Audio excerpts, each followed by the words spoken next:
Einstein'dan tez-tez soruşulan Tanrıya inanırsınızmı sualına hər dəfə eyni cavabı verirdi. Mən Spinoza'nın tanrısına inanıram. Bəs Spinoza kim idi və o necə bir tanrıdan bəhs edirdi? Hollandiyalı filosof Baruch Spinoza 17-ci əsrdə yaşamış, Descartes ilə birlikdə müasir fəlsəfənin banilərindən biri sayılır. Amma onu fərqləndirən əsas məqam Tanrıya baxışı idi. Spinoza Tanrını cəza verən, hesaba çəkən və ya yuxarıdan əmr yağdıran bir qüdrət kimi yox, təbiətin özü ilə bir olan, sevgi ilə qucaqlayan, hər şeyin içində yaşayan bir varlıq kimi görürdü. Einstein məhz bu Tanrını sevirdi. Spinoza'nın tanrısı deyir, dua etməyi dayandırın, mən sizdən yalvarış yox, həyatı dolu-dolu yaşamağınızı istəyirəm. Mahnı oxuyun, sevin, toxunun, görün, hiss edin. Mən sizin mənim üçün tikdiyiniz soyuq daş binalarda deyiləm. Mən dağlardayam, dənizlərdə, küləkdə, günəşdəyəm. Mən yeni doğulmuş bir körpənin təbəssümündəyəm. Sevgidə, dostluqda, təbiətdəki hər möcüzədəyəm. Səfil həyatınız üçün məni günahlandırmağa dayandırın. Mən sizi heç vaxt günahkar olaraq yaratmamışam. Seks pis deyil, cinsi həyat qadağan deyil.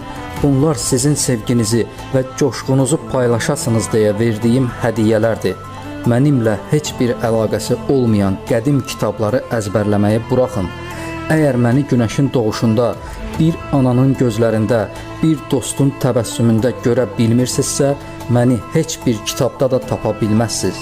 Məndən bağışlanma dilənməyi buraxın. Mən sizə natamamlıqları, arzuları, ziddiyyətləri olan bir ürək verdim və ən önəmlisi, sizə azad iradə verdim. Sizi siz edən nə varsa mən vermişəm. O zaman niyə sizi cəzalandırım? Mən sizi sevirəm. Sizi yandırmaq üçün yox, sevmək üçün yaratmışam. Səhvlərinizlə, zəif tərəflərinizlə, sevincinizlə sizi sevirəm. Heç kimi cənnətə aparmaq üçün yox, burada, bu həyatda yaşasın deyə yaratmışam. Özünüzü kiçiltməyi dayandırın.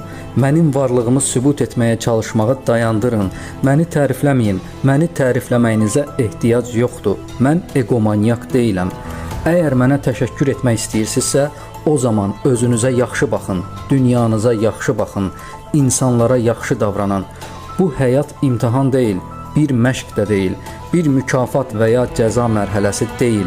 Bu həyat sizin sahib olduğunuz yeganə reallıqdır. Mənə inanmağı buraxın. Mənim üçün inanmaqdan daha vacib bir şey var. Hiss etmək. Bir uşağı qucaqlayarkən, sevdiyiniz birini öpərkən, suya girəndə, musiqi dinləyəndə, məni o anlarda hiss edin.